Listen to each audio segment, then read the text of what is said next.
Hey, this is Phil here with the Salt Lake Off-Road Expo. We're at Artec. We're checking out their new JL here.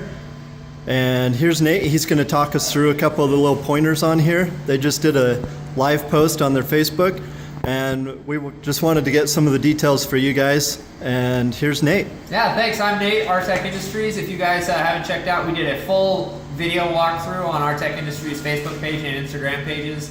It's about 45-minute walkthrough. So if you want some in-depth video, check out that video. Here's a couple quick highlights. This is the new JL.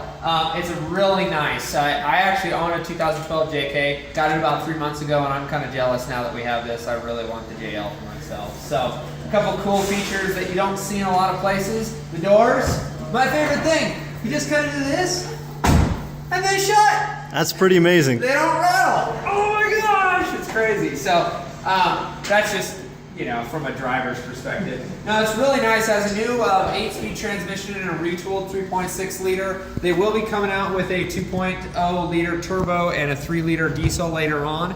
This one's a 3.6 V6. Really nice interior.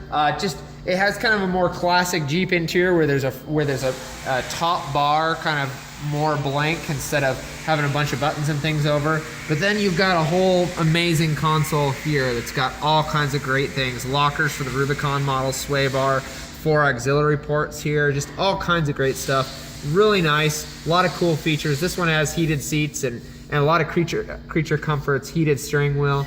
Really cool details. Look at this. This says stitching right on the this red stitching highlighted on this wrapped steering wheel. Really nice. It's very modern. It's a lot more modern than the JK. It has all kind of the creature comforts that you'd get in some of the new high-end vehicles as well too. So some people might not like that. Some people like, you know, an old Jeep that has, you know, just gas and go. They don't need electronics or anything, but you know, they really updated this to be more modern. 3.6 liter. This thing has some get up in it. We were peeling out in the back lot there, and it really gets up and goes, especially with that new transmission, 8-speed transmission. So it gets up and goes. So a lot of the power issues that people kind of complain about on the JK, shouldn't see as many of those on the JL, I don't think. This is the Rubicon model, so it's got a lot of cool features, color matched hooks, and these fenders are actually higher on the Rubicon models than you get on the Sahara and Sport. Yeah, show the hood latch. Yeah, the hood latch is really nice. This is I didn't include this on the live video, but oh, an exclusive. Yeah, an exclusive right here. So these are a lot nicer hood latches than on the JK. Really solid. This piece actually feels really nice and solid. It's hard. It's very rigid feeling. So. You'll notice some things in the hood. They've got venting, active venting on that, and vents behind the flares as well too. These are actually active vents. We saw daylight coming through there, so supposedly that will help reduce hood flutter, which has been a problem with JKs. So when you do a bigger fender on that, you're going to have to account for that port right there? Yes, yeah. So we'll be looking to make some fenders for that. So look out for products from Artec Industries, new fenders. They did integrate the turn signals into the fenders as well too. So we'll have to take care of that. Those are in development right now already. Awesome. So we already have about 10 products in development for the JL, and we just got this last night. So one of them we already have bolted up. I don't know where it went. See if I can get someone to get it for me. It's back on the table back there. Oh, it's back on the table. We'll hit that on the way out. So that's a pretty cool thing. Axles underneath it. They're very similar to the JK with the exception of the front has a center axle disconnect. It's kind of hard to see right here. If you want to see more detail, we go into that depth into that Artec video. It was a live broadcast, so check that out. Yeah, it's very solid. Overall impressions, it's faster than the JK significantly in my opinion. It's more nimble too when driving it. It doesn't feel like I'm like, it's just turns really nimble. It has a 2-inch longer wheelbase than the JK, but it felt more nimble to me. All the panels feel a lot more solid. Everything feels a lot more solid, a lot nicer, not so clunky. So it's definitely more refined. We were sitting in the back and commenting about the headspace. Yeah, so I mean, Phil's a tall guy, but I'll just sit in here for, one cool thing is it's got oh crap handles, easy to pull up instead of right up here. And it actually does have a lot more headroom than, I'm 5'10", has a lot more headroom than the JK. The front's really nice. The front actually has a raked windshield. It's more aerodynamic, but it actually feels really nice. It doesn't feel like it's encroaching on you at all. In fact, I feel like on my JK, like the windshield is too far away. So on this, it's definitely a little more slanted back. It results in higher or better miles per gallon. This we drove 1,600 miles back from Michigan with this and got about 19, maybe almost 20 miles per gallon. And then we got it here and started doing burnouts and stuff, and that dropped significantly. So. Let's take a look at the back end here real quick. Let's take a look here. So it's got some cool features.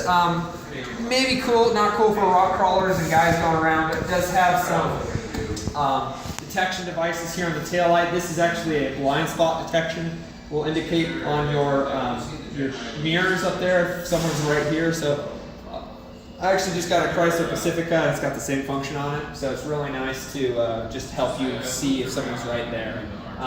The doors are really solid. If you look at this glass, it actually has more of like a framework about it, so it's a little more robust feeling.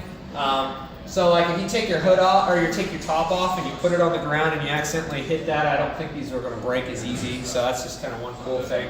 But everything shuts a lot nicer. Like here's the rear. Oh, probably should. First fail. No, they got the front fender on the electrical outlet on the way up here. Oh yeah. So yeah, it just shuts a lot smoother. Everything seems to be a lot smoother. Looks like these hinges are more robust. They're a lot thicker than they are on the JK. Cool things, you know, it's got backup camera if you get the nicer upgraded package, so you can see on that big screen on the interior. Yeah, LED tail lights are an option as well too. And they're really very nice, very bright. The lights are extremely bright. Has a really cool like formed cage. The cage is color matched, so it'll be really nice. The front actually, the windshield folds down with just 4 bolts, so it's a lot easier than on the JK. And because it's not like curved side to side, when you put it down, it doesn't look so goofy as the JK does. And there's not a bunch of goofy padding around all these two that just gets in the way. So really clean, really overall impressed. Jeep did a bang up job. I really give them a lot of applause on this. The only thing that, you know, I'd say is probably the only thing that is going to be that people are going to have a hard time about is the CAD, the center axle disconnect on the front axle. For that, hey, let's see if I can yell at these guys over here. Hey, can you bring me a shield? Hey, Artie, can you bring me a shield? I think it's on that table. So one of the major things that it's fun.